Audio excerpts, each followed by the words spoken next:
একটি ১০ টাকার নতুন বান্ডিলের জন্য গুনতে হচ্ছে ১,৫০০ টাকা, মানে ৫০০ টাকা বেশি।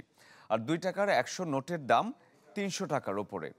বাংলাদেশ ব্যাংকের নতুন নোট সরবরাহ বন্ধের ঘোষণায় এরকম চড়া দামে বিক্রি হচ্ছে খোলা বাজারে নতুন নোট, যার ফলে কিনতে গিয়ে বিপাকে পড়ছেন ক্রেতারা। মাসুম মিয়ার প্রতিবেদন। পথের ধারে করকরে নোটের এই বাণিজ্য বহন করে চলছে দীর্ঘদিনের ঐতিহ্য। রাজধানীর গুলিস্তানে সারা বছরই এই ব্যবসায় জমজমাট থাকলেও উৎসবের আগে পায় নতুন মাত্রা, বিশেষ করে ঈদ উল ফিতরে।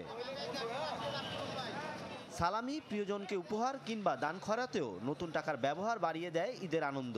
কিন্তু এবারে সেই আনন্দে বাধা হয়ে দাঁড়িয়েছে স্বয়ং নিয়ন্ত্রক সংস্থা শেখ মুজিবুর রহমানের ছবিওয়ালা ফ্রেশ নোট বিনিময়ে নিষেধাজ্ঞা দিয়ে। ফলে বিকল্প উপায় সংগ্রহ করতে খোলা বাজারে ভিড় করছেন ক্রেতারা। কিন্তু মাত্র এক সপ্তাহের ব্যবধানে সেখানে ব্যয় বেড়েছে অন্তত দ্বিগুণ। 2 দিন যাবৎ বিভিন্ন কয়েকটা প্রাইভেট ব্যাংকে গিয়েছি, কোথাও নতুন টাকা নেই। এখন এখানে আসছি, এখন এখানে যেটা দেখলাম 200 টাকার বান্ডেলে একটা বান্ডেল 20,000 টাকা, নিতে গেলে আপনাকে 400 টাকা দিতে হচ্ছে। ঈদের সময় নতুন টাকা হলে ভালো হয়, একটা ঈদের আনন্দটা বেড়ে যায়। তো ট্রাই করবো এখন বেশি দামে কেনার জন্য, তাছাড়া তো আর কোনো ওয়ে দেখতেছি না আর কি। খোলা বাজারে ব্যবসায়ীরা জানান, কেন্দ্রীয় ব্যাংকের এই নিষেধাজ্ঞার কারণে টান পড়তে শুরু করেছে সরবরাহে।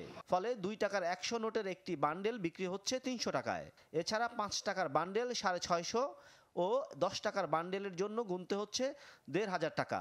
এছাড়া দাম বেড়েছে 20, 50 ও 100 টাকার চকচকে নোটের। এবার তো কোনো নতুন নোট নাই, আমাদেরও কোনো ব্যবসা নেই।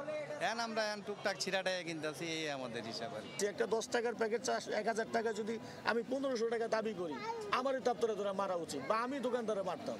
এটা নিরুপায়, কিছু করার নাই। বাংলাদেশ ব্যাংক বলছে, গ্রাহকদের কিছুটা কষ্ট হলেও সঙ্গত কারণেই ছাড়া হয়নি নতুন নোট। সাধারণ মানুষের একটা চাহিদা আছে, একটা মানে যে তারা নতুন ডিজাইন করা, যেটি জুলাই বিপ্লবকে ধারণ করে এরকম নকশাকৃত নোটগুলি তারা দেখতে চাচ্ছে।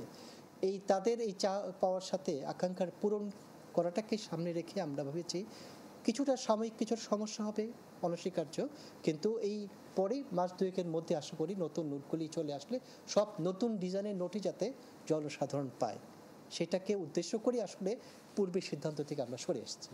আগামী জুন নাগাদ জুলাই বিপ্লবের গ্রাফিযুক্ত নতুন নোট বাজারে আসার কথাও জানান তিনি। বিভিন্ন ডিনোমিনেশনের নোটই বাজারে ছাড়বে।